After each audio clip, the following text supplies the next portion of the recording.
Hi, I'm Valerie Lapointe, and I'm a story artist at Pixar. I'm going to be your host for our first lesson on storytelling, designed to introduce you to how we tell stories at Pixar. Throughout the next 6 lessons, you'll have a chance to create your own stories, and you'll go from a rough idea to having real storyboards like we use at Pixar. Each lesson features Pixar story artists sharing their insights about the story development process. My name is Domi Shi, and I'm a story artist. Hi, my name is Sanjay Patel. I'm an animator and storyboard artist. I'm Kristen Lester. I'm a storyboard artist. Hello, my name is Mark Andrews, and I'm a director at Pixar Animation Studios.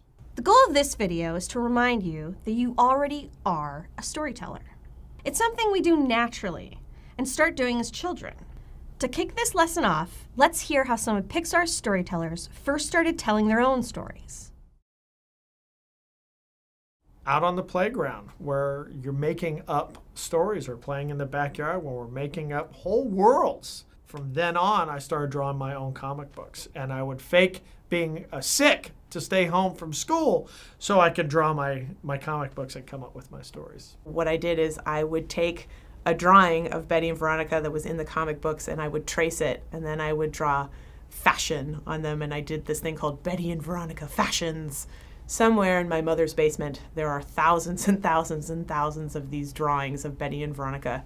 These poster assignments that my art teacher would give me in high school, and even in junior high school as well, they were always around a theme of American history. And so the idea of this kind of homework of doing American history in a visual form was the first avenue into telling stories in just one picture. When I was really young, I would draw pictures and I would show them to people and they would react, and I'd really like that. Like, I love getting reactions out of people with the things that I drew and the stories that I tell. And I wanted to get more reactions out of people, so I drew more and more and more.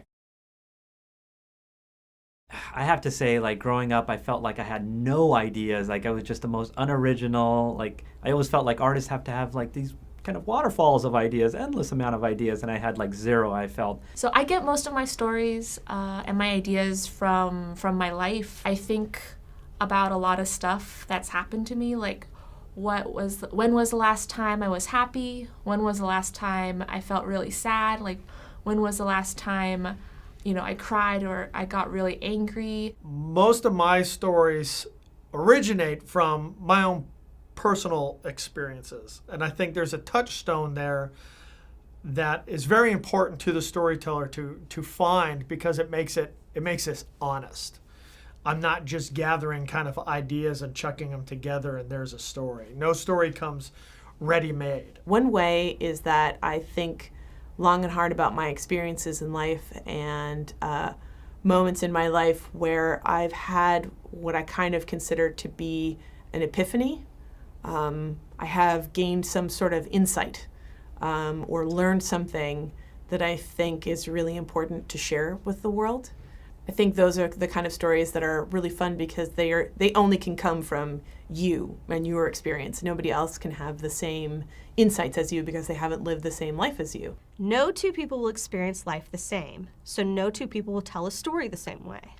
Think of this as a superpower we all have, your unique perspective. Only you see the world this way. Now, I want you to think about a memory you have. It could be your most embarrassing memory, frightening memory, or a time you were very surprised. Whatever it is, it's a memory you remember vividly. In this first exercise, you'll have a chance to express this memory in various ways.